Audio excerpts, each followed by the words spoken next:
Last week for a Throwback Thursday, I discussed the 5 worst trades the Mets have ever made, and now by popular request, we are back this week with the 5 best trades the New York Mets have ever made. You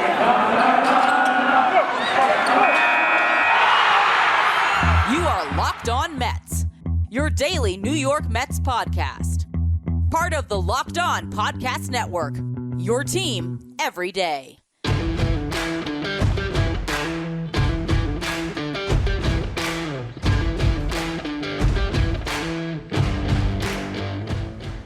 Hello to all you amazing Mets fans. You're watching Locked On Mets, part of the Locked On Podcast Network, your team every day. I'm your host, Ryan Finkelstein. If you want to find any of my work, follow me on Twitter at Finkelstein Ryan. You can also find some of my writing about the Mets at justbaseball.com, where I am the managing editor.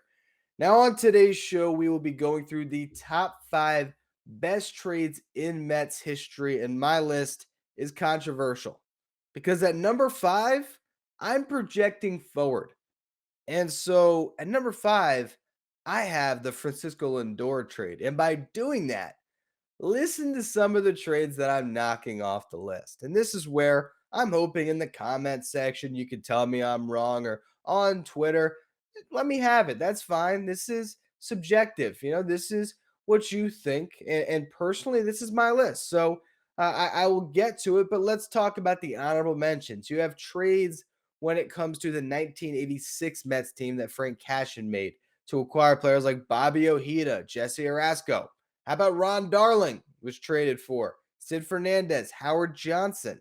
You have the 69 World Series team where you had Tommy Agee, Don Clendenin. Or you have just great players like Johan Santana, John Olerud, John Franco, arguably greatest reliever in Mets history. Still, I have Lindor on this list. The reason I do is because I look at the caliber of player that was acquired. And you can say what you want about this last season. I know there's still a lot of Mets fans who are still not fully on board with Francisco Lindor. Mets fans who maybe wish the trade didn't happen. Maybe they still want a Med Rosario playing shortstop. Personally, I think that we saw, even in a down year, the impact of Lindor. But I know that when a player gets $341 million and they hit below the Mendoza line for the first 6 weeks of the season, that's going to be a tough hurdle to overcome, to get back in the good graces of Mets fans. But we saw a game between the Mets and the Yankees, a big game with all the eyes watching, where Lindor was the type of superstar that was worth $341 million, where he hit those 3 home runs. We have seen Francisco Lindor have big games at this point in his Mets career, but we also saw from June on that he was close to the player he has been throughout his career. And I want to point out again, throughout his career, when you talk about wins above replacement by Fangraphs, F-WAR, he's been the best shortstop in baseball. That's the fact. Because defensively, he brings so much value to the New York Mets. And I mean, it's not really a far stretch to say that he has an inside track to be the best shortstop in Mets history when it's all said and done. Right now, probably Jose Reyes. And obviously, Jose had an incredible start to his career with the Mets, put up some great numbers. But if you really think about it, and if you really dig a little bit and you hear some people that were in clubhouses with Jose, I don't think that you could really quantify him as a leader or a winner. And I think that Lindor at some point in the near future is going to prove to be that for this Mets team. And his defense is already far superior to that of a Jose Reyes, even though Jose Reyes could be very flashy in those early stages of his career. The best defensive shortstop in Mets history, depending on who you ask. I mean, Ray Ordonez had some really incredible seasons as a defensive shortstop, but couldn't possibly do what Lindor does offensively, which is hit some home runs. And I'm sure he's going to have some 30 home run seasons with the Mets uniform on while playing Gold Glove defense, maybe as soon as this season. If you think too about the timing of the trade in Lindor's career, a year away from free agency, and what it took to acquire him. 2 prospects in Josh Wolf and Isaiah Green that very far away. So the range of outcomes and what they would become are, pretty wide. And already it seems like some have soured on them. I've seen that they have sort of dropped when it comes to their standing in the Guardians farm system. That can be because other prospects had better years, and maybe there's still a lot of hope for Wolf and for Green. But at this point, we have no idea what they'll ever turn into. And then you have the major league pieces. And Andres Hernandez was a player that I absolutely loved in the 2020 season. I thought he was arguably the best story of that 2020 team. Really did perform well, was able to boost his trade value greatly to be, one of the key figures in that trade. I kind of felt like he was the headlining piece in the Lindor trade. And, he had a really bad year, couldn't stick at the big league level. We'll see what, happens of him throughout the rest of his career. I hope he figures it out. But at this point, that doesn't seem like a significant piece that you lost. And then Rosario had already wore out his welcome at the stage where he was traded. He had already proven that he was never really going to be that above average starting shortstop. Got, some run last year and ended up having a decent second half of the Guardians. But still, overall, I would be surprised if he's anything more than a one-time All-Star when his career came to a close. And I don't even know if he'll ever get an All-Star nod, but he does have the talent to maybe put that together. Bottom line, though, that Lindor trade has the potential to go down as one of the best trades in Mets history, if not the best one. If everything breaks right, the Mets become perennial contenders, and Lindor's a huge part of it. Who knows what we're going to think about that trade moving forward? And because of that, I'm including it on this list now. And I just think that there is still a really good possibility here that Lindor will go on to be one of those, inner circle type Mets who is going to be remembered as one of the best players in franchise history. There's still a chance here that Francisco Lindor is going into Cooperstown with the Mets logo on, because what he did in Cleveland was starting a Hall of Fame career. Now, to get into the Hall of Fame, so much has to happen. He's got to sustain it. He's got to be far more productive than he was in the 2021 season.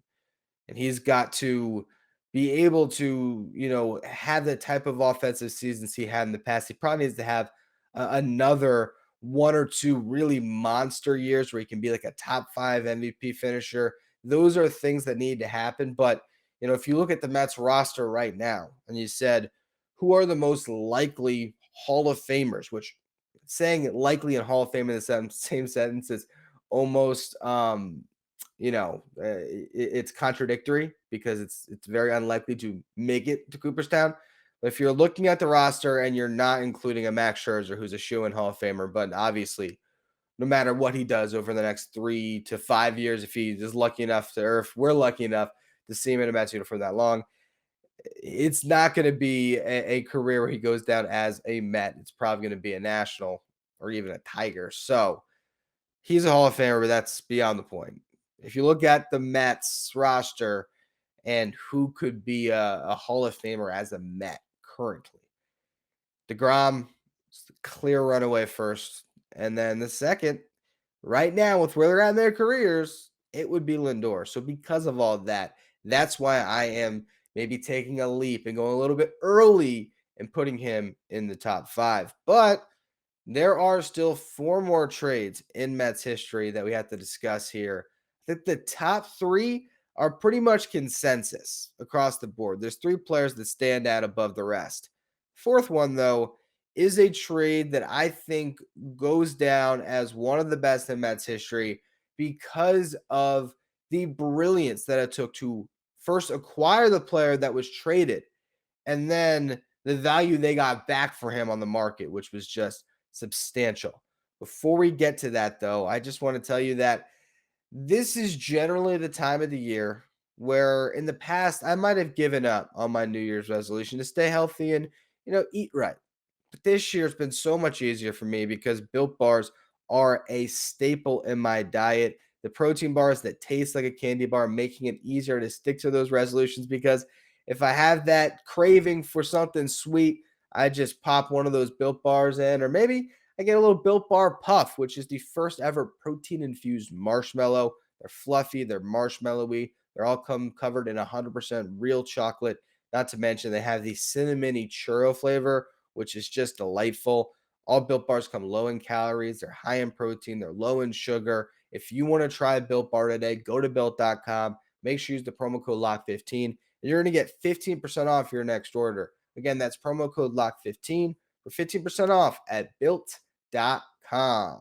All right, so now we are at number 4 on my list, and I have the R.A. Dickey trade. I know might be a little bit of a stretch to put the Dickey trade over some other trades that resulted in championships, but maybe this is some recency bias on my part. These are trades that I feel were the most significant in Mets history, and also I just look at the full circumstances that led to the trade, and maybe I am attributing the seasons the Mets had with R.A. Dickey on top of the deal. But I just look at that full picture.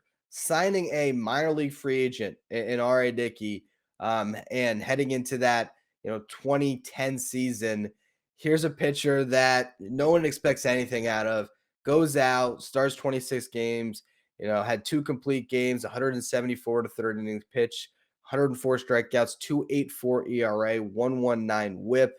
I mean, he was just a solid, great starting pitcher for the Mets right off the bat in that first season.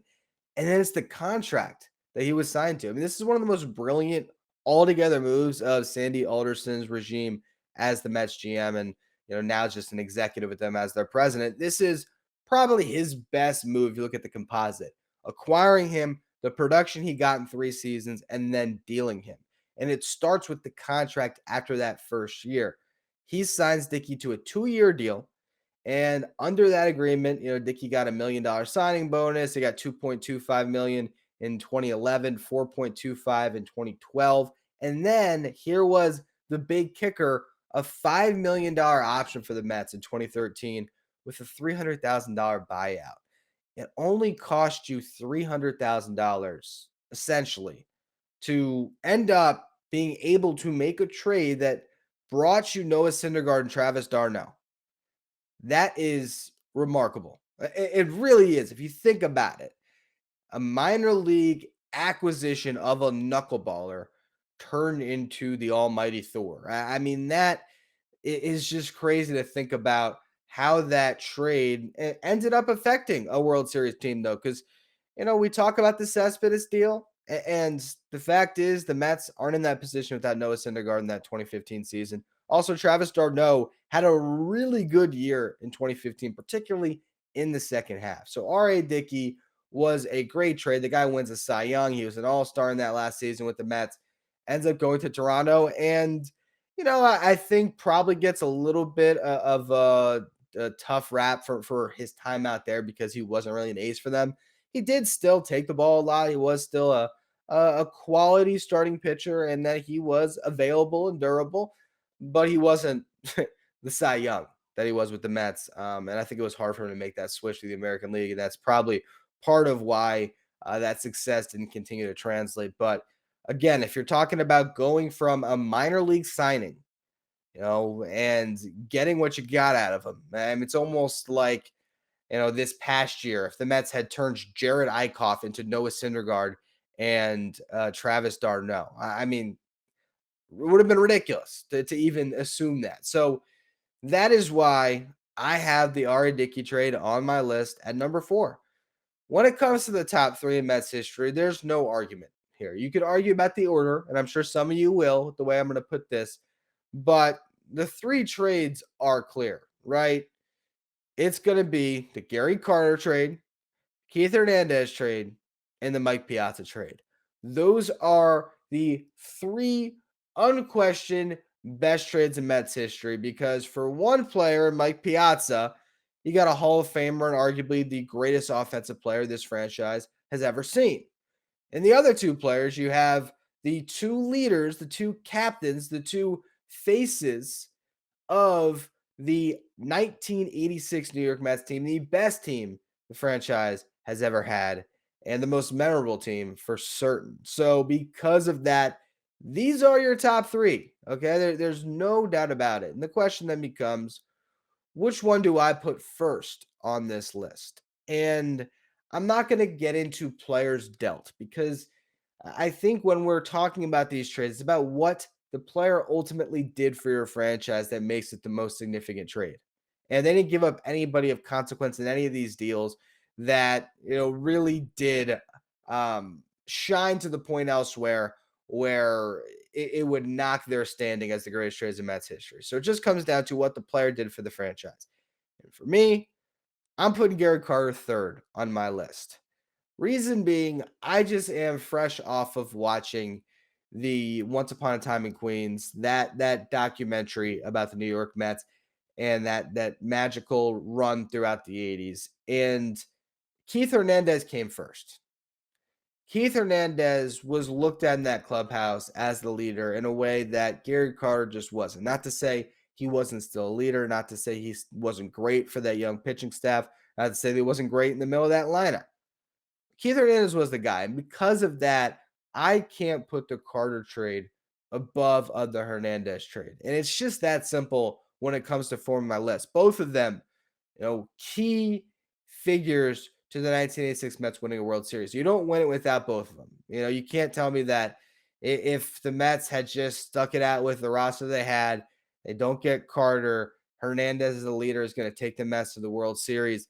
It just doesn't happen the same way. Maybe the Mets do still win a World Series with that team, but they're not going out and being the most dominant thing the sport has ever seen and just completely running roughshod over the National League in 86 and having such a magical season. You needed every single person on that team to be in the position that they were in to have that level of joint success. So that's why both of these guys are on this list. Gary Carter comes in at number 3. The question now, though, is Keith Hernandez coming at number 2?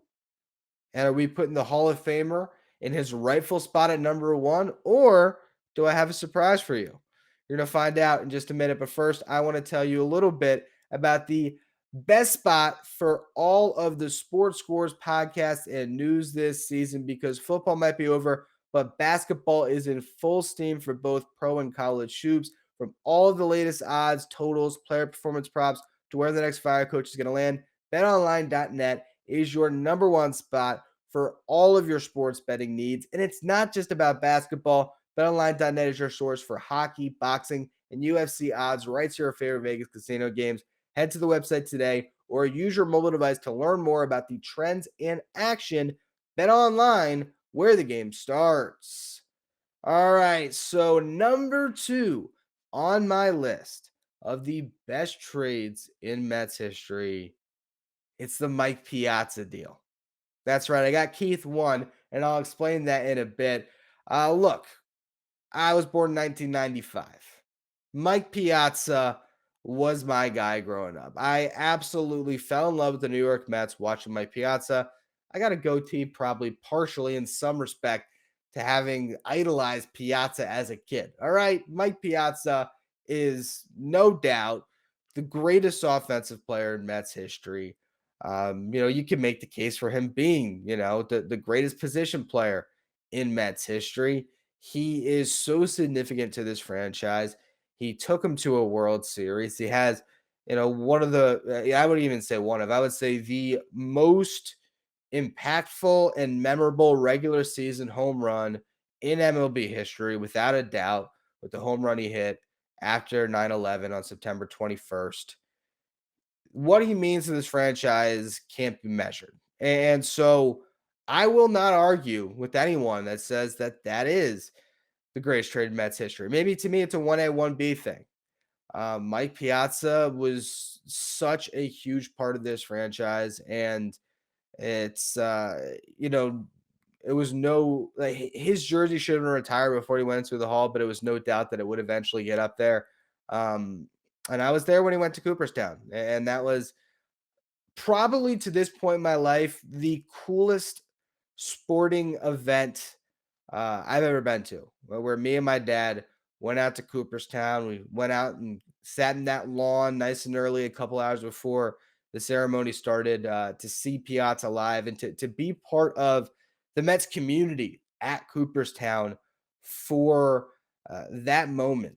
It was incredible. I mean, you're talking about a Hall of Fame induction where one of the greatest players of all time, and Ken Griffey Jr., is going in. And I'm telling you, I don't know how it played out on TV, but in person, if you were there, Griffey was an afterthought that day. He was, because obviously being in Cooperstown, New York, it was a lot easier for people to travel.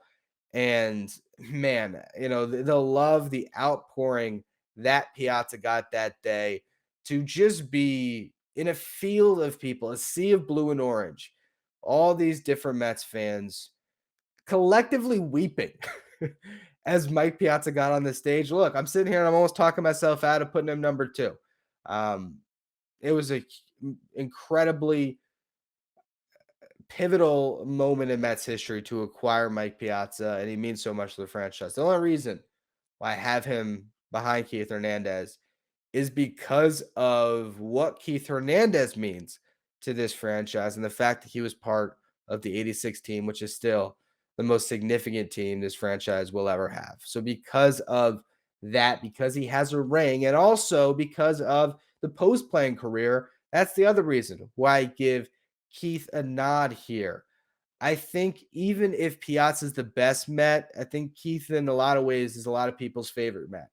He just symbolizes so much for what this franchise is. He's so much part of a fabric of what has made the Mets the Mets. And I think for a lot of us growing up, he has been part of the soundtrack of our summers. He has been in the booth for all those games. He is like that crazy uncle you love so much when you're watching a 13 inning Mets game where the Mets are playing terrible defense and they can't hit with runners in scoring position. And he's just frustrated as all hell, and he's cracking jokes, and he just wants to go home to Haji. And it's just, he's a beloved personality. And so, yeah, maybe that shouldn't be factored in when we're not talking about the greatest trades, because, maybe the net result of the playing career has Piazza ahead of Hernandez. But Hernandez was part of bringing a winning identity to the New York Mets. What he did for that team, where he was able to come over in the trade from the Cardinals, from this winning franchise where he was a World Series champion, and to look around and see the talent there, and to decide to stay and to build something. It's, the culmination of what became of that team. It's the reason why my dad, who grew up with Seaver, um, was able to enjoy such a magical run of baseball when he was my age. And part of the reason why he passed that tradition down to me, like so many others who became real diehards from the 86 Mets team. And then again, for kids my age, for, I'm sure, kids younger, who are growing up on the Mets now, as opposed to me for the past couple of decades, they're still getting to experience Keith Hernandez's impact on this franchise. It's amazing that his jersey is finally going to be retired, well overdue. And as I talked about in a podcast not too long ago, after Keith got that announcement that his jersey would be retired, I talked about his case for Cooperstown. In my opinion, he should be a Hall of Famer too. He's the greatest defensive first baseman in MLB history. He has numbers that are right up there with some Hall of Famers that are already in there at his position, if not better than some Hall of Famers at his position. And, if he were to get into the Hall of Fame, I know his Cardinals career was great. His MVP came with the Cardinals. I still imagine that they would let him go with the Mets cap on. And that is another significant reason here why, if you look at the scope of the franchise, I put Keith Hernandez as the most significant and best trade in franchise history. That's my five. I got Lindor. I got the Dickey trade. I got Gary Carter, Mike Piazza, and Keith Hernandez. Let me know your top five trades in Mets history in the comments or on Twitter. Tweet at us at Locked On Mets. Maybe we'll throw a poll up today, and you can decide which one you would pick as the greatest trade in Mets history. As always, though, thank you for listening. Make sure you follow, rate, and review wherever you get your podcast. Make sure you follow me on Twitter at Finkelstein Ryan. As I just said, you can follow the show at Locked On Mets. Thank you for making Locked On Mets your first listen every day. Now for your second listen, check out Locked On Bets, hosted by your boy Q and handicapping expert Lee Sterling. Get daily picks, blowout specials, wrong team favorite picks, and Lee Sterling's lock of the day by following Locked On Bets wherever you get podcasts.